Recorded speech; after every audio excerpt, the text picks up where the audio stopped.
Hi Virgo, and welcome to your horoscope for January 2025. Thanks for joining me. It's a pleasure to be with you today. My horoscopes are based on the UK time zone, and please watch them in this order: rising sign first, then sun sign, and finally your moon sign. So I'm going to break January down into 4 weeks, and I'm going to pay particular attention to the moon, what it's doing, and which one of your houses it moves through, and when, so that you know what the influences are every day here in January. But before I get into that, I just want to mention that January is a wonderful month for stargazers. On Friday, the 3rd of January, you could see Venus really close to the moon. And to me, that was a real symbol of hope, especially after the black moon in Capricorn that we had in December 2024 on the 30th. Venus is the planet of love and beauty and creativity. And the moon is your heart, and it's what makes you feel at home. So the connection of those is so beautiful because it's a prompt to really take care of yourself and to love yourself. On the 18th of January, you'll see Venus and Saturn, and they'll appear really closely together. They're going to be 2.2 degrees apart, and Saturn is structure and security. The combination with Venus really allows you to be consistent in what you're doing, especially as it relates to the relationship you have with your own inner child and taking care of that. But it also supports you in expressing yourself creatively. So if you're an artist or a writer, around the 18th of January, and I'll go into more detail when I go through every day, it's really going to be a time of you being quite prolific and being able to express a lot of wonderful information. And then you may also see some shooting stars via the quadrantid meteor shower that continues until the 12th of January. So if you have a night of clear skies and you see a shooting star, please make a wish. And all of these things happening here in January, I think it's so optimistic and encouraging. So week 1, Wednesday the 1st until Sunday the 5th of January. And I realize I'm a little late. I'm filming this on the 4th of January, but I still want to tell you where these were at the beginning of January and what placements they were in. So on the 1st of January, the moon was in Capricorn, and it was in your 5th house of what you love, both what you love to do work-wise, but also who you love. So you could have done a lot of work on one of your most important relationships and made a lot of progress, but it was also a day where you could really figure out what it is you love to do most as far as your career is concerned. On the 2nd and 3rd of January, the moon moved into Aquarius, and it moved into your 6th house of daily routine and structure and also your physical health. Pluto and Venus were also sitting there in Aquarius, so that was a really good time to educate yourself around your own body and how you treat it, whether your diet is good. There was an opportunity to learn a better way to treat yourself, whether it's more exercise or less exercise or a better diet, or ultimately you would have picked up some information that ensured you felt better, or you became aware of something that would allow you to feel better in your own body moving forward. Also on the 3rd of January, Venus ingressed into Pisces, so it left your 6th house and moved into Pisces in your 7th house, and there it joined Saturn, the planet of structure and security, and also Neptune, the outer planet of hopes and dreams and the connection of humanity. So that's really helpful in the sense that your relationships with anybody, friends, colleagues, partners, family members, it's likely that there's a lot of harmony going on there, especially on the 4th and 5th. So if you have any difficult conversations that you need to have, the 3rd is a good time to start having those. And then the moon also moves into Pisces and joins Venus and Saturn and Neptune in that 7th house. So the 3rd, 4th, and 5th are really great for you to experience a lot of harmony and to present other people with a gift or to do something that just makes them feel good. You would have felt very charitable and very much in love, in the sense that this person or these this group of people are very important to me, and what can I do to contribute something valuable to these relationships. Also, from the 6th of December last year until the 23rd of February 2025, we have Mars retrograde. And Mars is the planet of ambition and drive and what you're not going to compromise on. And it's also responsible for energy. And it's in Leo, in retrograde, for you, Virgo, in your 12th house of spirituality and spiritual strength. And I actually interpret that as a very good thing, because it means that you're going to have less of a tendency to control and manage every detail of your life yourself on a purely intellectual level. And instead, you're more patient and more willing to discuss anything that's going on in your life with your higher self, with your connection to the universe, the higher realms. And because you're more thoughtful in, before I rush off, I'm going to have a discussion about this, either with my own instincts, my own gut feeling, and then I will act. It means that this retrograde, I think, really helps you from being overly controlling or overly demanding, even pushy. And instead, you're willing to say, hey, what does the universe think of this? And what's the best way forward? So far, Virgo, this looks really good, because everything is about having more faith in the process and letting go of control. And when we do that, in my experience, we create an opening for chance to come into our lives and for good things to appear as the universe wants them to. So expect some sort of gift here in January. Also, Mercury and Venus, they're direct all month. So don't expect any problems with communication or transportation. And also don't hesitate to start a new business or a new relationship. So in the first week, or the first 5 days of January, the moon started in your 5th house and ended up in your 7th house. And that's very much the right-hand side of your chart. And it's finding what you love to do, but it's also finding harmonious and positive relationships that support you and that make you feel good. Week 2, Monday to Sunday, the 6th to the 12th of January. On the 6th and 7th, the moon is in Aries, and it joins the North Node, Chiron, and the transiting ascendant, also in Aries, in that 8th house. So these 2 days are a great opportunity for you to tackle anything to do with authorities or institutions in your life. So if you have to deal with the tax people or the government, or there's a legal process going on, or even admin work that you need sorting out, the 6th and 7th, you're going to have such a focus, laser beam focus on those things, and you can really heal that situation and get what you want. So if you've got like a divorce settlement that needs to happen and you need to set a date, or you need to talk to the tax people and inform them that something was erroneous, the 6th and 7th really are the ideal days to tackle something difficult like that.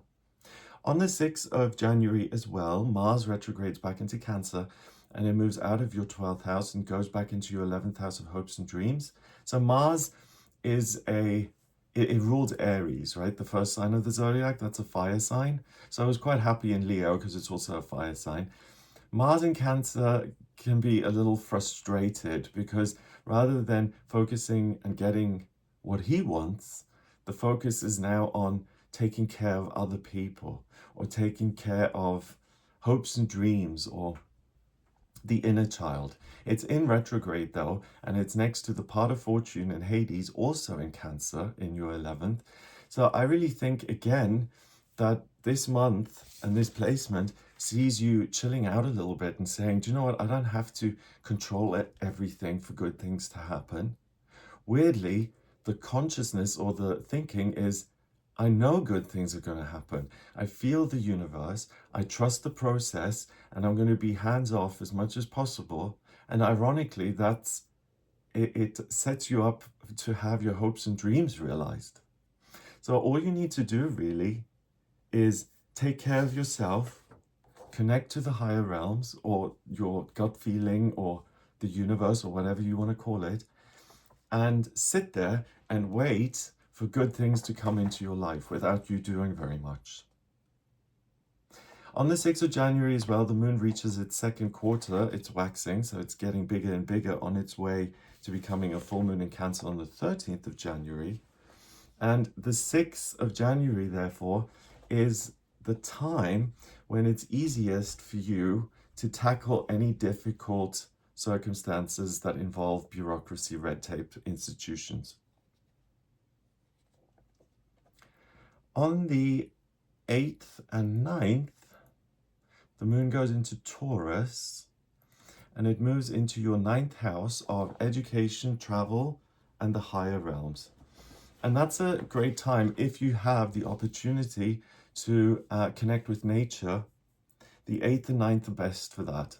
So if you can go on a trip, or if you can go visit the seaside or the woods, or a mountain or a valley, or something that you've always wanted to visit and experience, you'll get so much out of it on the 8th and 9th.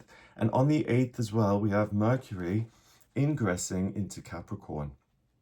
And it moves into your 5th house of what you love to do work-wise, or if you're a student or retired, what you love working towards. But it's also about who I love in a romantic way. And Mercury goes into that 5th house in Capricorn, and it joins the transiting midheaven, Pallas, and the Sun, which are also in Capricorn. So with this shift, you're going to look at romantic relationships, and if there's anything that you want to change there, as in I'm single and I want to be in a relationship, or this relationship is in a kind of, there's a lot of disagreement, and I want us to sit down and talk things out and get back on the same page, you are very, very willing to do the work from the 8th of January onwards until the 27th of January, when Mercury ingresses into Aquarius.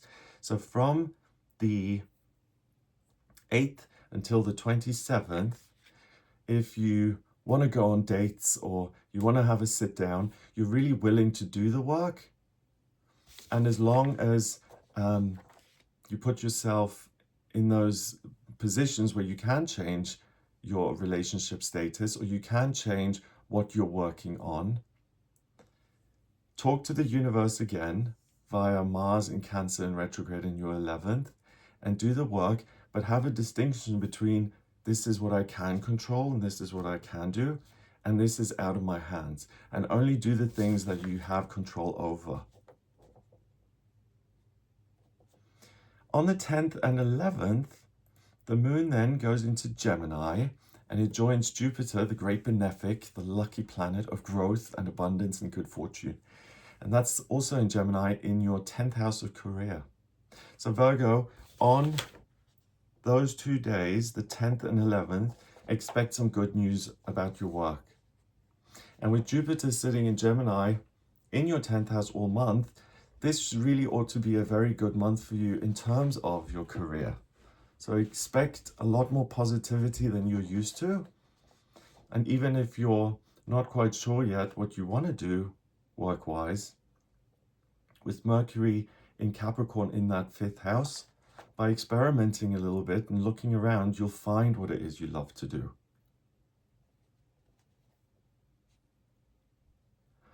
On the 12th, then, we have the moon going into Cancer, and it joins Mars in Cancer in retrograde and Hades in Cancer in retrograde in your 11th house. And they oppose all of that Capricorn energy in your 5th. And Virgo, I think you're going to be very surprised by this January, because by simply doing the things that you do have control over and letting go of the rest, you're going to realize that certain hopes and dreams are coming true, and that the world rewards you for your efforts. So the key thing is not to be overly controlling of things, to do the work and then to let it go. It's kind of like, when you do affirmations, you say what it is you want. So for instance, I love myself. I'm open to all good things. I love people and they love me. And saying those things, but then letting them go and forgetting about it, you've created them in spiritual truth, stick around and wait for the universe to respond in a positive way. And on the 12th, when the moon moves into Cancer, it's likely one of your hopes and dreams is realized, but also going into week 3, the moon stays in Cancer in that placement, also on the 13th and 14th. So those are likely to be very good days for you in terms of something that you've wanted always, a lifelong dream, actually comes in. Okay, so in week 2, let's have a look at what houses the moon moved through. So on the 6th, it was in your 8th house. And on the 12th, it ends in your 11th house. And that's really the very top of your chart. So this second week is really about figuring out the ideal when it comes to your career and being present and open to all good things coming in. Wow. Week 3, Monday to Sunday, the 13th to 19th of January. I mentioned a moment ago that on the 13th and 14th, the moon is still in Cancer in that 11th house. But on the 13th, we have a full moon in Cancer. So everything that I just mentioned about good things coming in, expect that specifically on the 13th when that energy is strongest. I'll make separate videos on the new moon and the full moon. But for you, Virgo, the important thing is that it happens in that 11th house of hopes and dreams. Could also be that a friend reaches out and does something fabulous that you see as a dream being realized. Then the moon goes into Leo on the 15th and 16th, and that's in your 12th house of spirituality and spiritual strength. And the phrase that's coming to mind is almost like spiritual ecstasy. You may have a visitation, or you may receive some sort of message via your dreams or your intuition that really charges you up and fires you up and gives you great confidence and motivation and says, of course you can do it, go for it. So you're getting a pep talk from the universe here on the 15th and 16th. Then the moon goes into your sign, Virgo, on the 17th and 18th, and it sits in your first house of self. And it opposes Venus and Saturn and Neptune in your 7th house of relationships. So you'll really be able to make sense of which relationships really serve you, which ones don't. And you'll also have a sense of well-being and ease and like you're on top of things and that life is going the way you want it to. On the 19th, the moon goes into Libra, and that goes into your 2nd house of money and belongings and securities, and it's next to the South Node in Libra and also Black Moon Lilith in Libra. Going into week 4, the moon stays in Libra on the 20th and 21st, so this applies to the 19th, 20th, and 21st. But that moon in Libra allows you to make connections with institutions, authorities, businesses, companies, corporations. And if you want to get your foot in the door somewhere, if you want to go for a job interview, or if you want investment in your business, or you want to get a mortgage, or you want to do anything that requires you to connect with a huge group of people in one of those incarnations, the 19th, 20th, and 21st are the best for that. On the 19th as well, the sun moves into Aquarius. And for you, Virgo, it goes into your 6th house of daily routine and structure and your physical body. And it joins Pluto, the planet of transformation and change, and also the part of fortune. So with that shift from the 19th until the end of the month, you're really able to teach yourself, so to speak, on how best to treat your own body, on what structures in your life you can improve so that every day feels easier and more rewarding. And you really have your own best interests at heart. Aquarius is known as the water bearer, but it's an air sign. So on an intellectual level, you'll figure out what needs transforming and what needs changing so that you have an easier time of it. So week 3, on the 13th, the moon started in your 11th house, and it ended up in your 2nd house. So now we're very much on the left-hand side of your chart, And to me, this is about the ascendant, and it's really about you being your own authentic self, determining I can control this and can work on it, so I will, but this is outside of my control, and sticking with who you really are rather than adopting some sort of affectation or wearing a mask. You'll really see good results in terms of what comes into your life, hopes and dreams being realized, and also the new connections you can make, particularly in work and finance. So then the final 11 days of the month, week 4, Monday to Friday, the 20th to the 31st of January, the moon still is in Libra on the 20th and 21st. But on the 21st, we have the moon reaching its 4th quarter, and now it's waning away towards being a new moon. So you have this quiet ability to connect, and anything that doesn't meet your expectations isn't going to outrage you. You'll accept that in quite a understanding, humble way. And you'll be super practical and say, okay, well, if this door is closed, then I'm going to move to another one that's open, and that will allow me to get what I want. So you're not going to lose your patience here. You're super focused, and you have the presence of mind to steadily and slowly work towards what it is you want. On the 22nd and the 23rd, the moon goes into Scorpio, and it goes into your 3rd house of communication. It's next to Vesta and Juno in Scorpio. And the moon in Scorpio is incredibly intuitive or psychic. It's able to get to the root cause of a situation simply by listening to the intuition, the instincts. And what I'm getting here is that you really understand what needs to change, what you could learn, what different areas you could explore, both in a physical, tangible way. So what new locations could I look at? What do I feel drawn to? What have I always wanted to experience? And to really come up with an answer. You'll also be able to understand your own feelings very well around anything that's going on in your life at that time on the 22nd and 23rd, and what practical actions you can take in response in order to effect positive change. On the 24th, 25th, and 26th, the moon goes into Sagittarius, and that's a great time to have fun with your closest friends and your family members.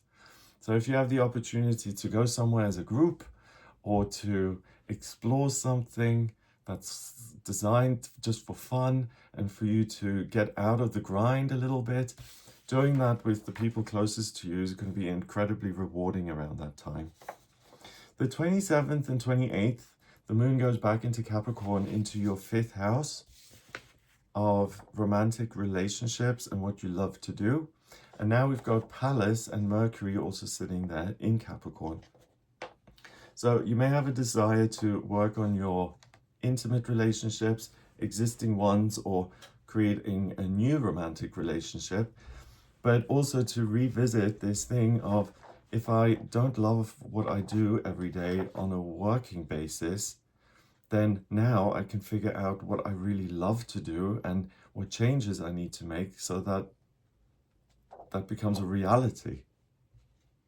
On the 27th, we have a Mercury ingressing into Aquarius, so that's your ruler, and it goes into your 6th house again of daily routine and structure, and it joins Pluto, the transiting midheaven, and the Sun, all in Aquarius. So if you are dissatisfied with any of the structures in your life, from the 27th now until the end of the month, you're going to have absolutely no fear or doubt around making the biggest and most drastic changes if your current circumstances aren't suitable or aren't conducive to your happiness. And you're going to be quite decisive on that. There's no maybe, maybe not. It's like, this doesn't work for me anymore. I want it to go. So really, really decisive. On the 29th and 30th, the moon goes into Aquarius, and it joins all of those placements I just mentioned. So this ability to say, do you know what? This does not serve me, therefore I'm no longer going to engage. That's going to peak on the 29th of January when we have a new moon in Aquarius. So the moon goes pitch black, it pulls all this energy in. And Aquarius is the humanitarian and the teacher, right? So you really have your teacher cap on and you're saying, look at the structures of your life. And if they don't work for you, you're free to change. You don't have to endure anything. I'm going to help you through this. And change is good and natural, and we're wanting to upgrade the everyday circumstances. On the 30th, Uranus, the planet of the miraculous and unexpected, that goes direct until the 5th of September 2025. And that is in your 9th house of travel and education and broadening your horizons. So I really feel that the next 9 months for you, Virgo, are very much about, I have the desire to visit places I've never been. I want to learn new ways of operating. I want to gain new skills and new expertise.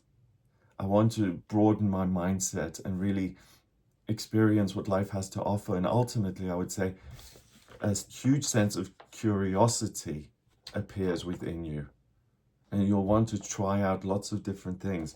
So this is really a great month for you, but it looks like 2025, you're going to have a lot of experiences that you've never had before.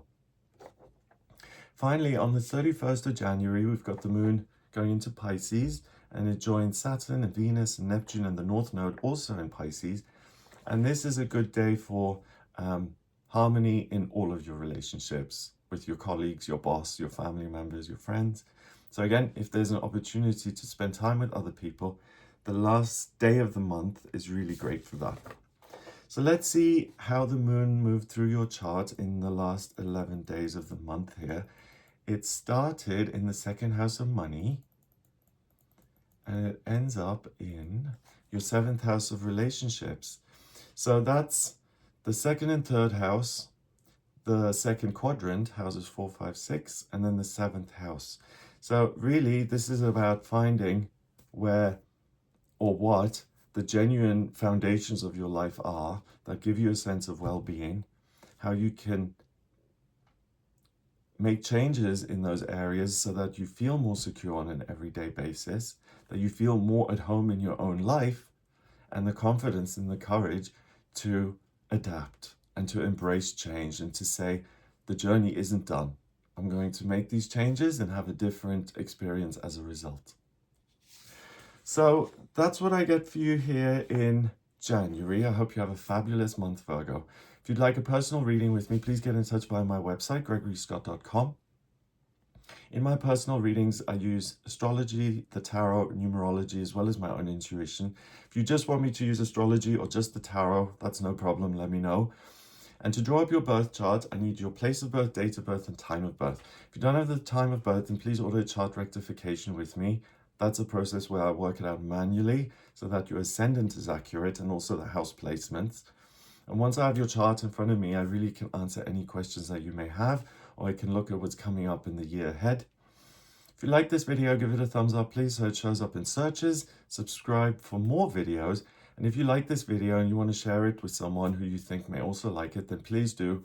That's a wonderful way for you to support the channel and help it grow. I also do a daily tarot reading on this channel, so please join and become a member to watch that.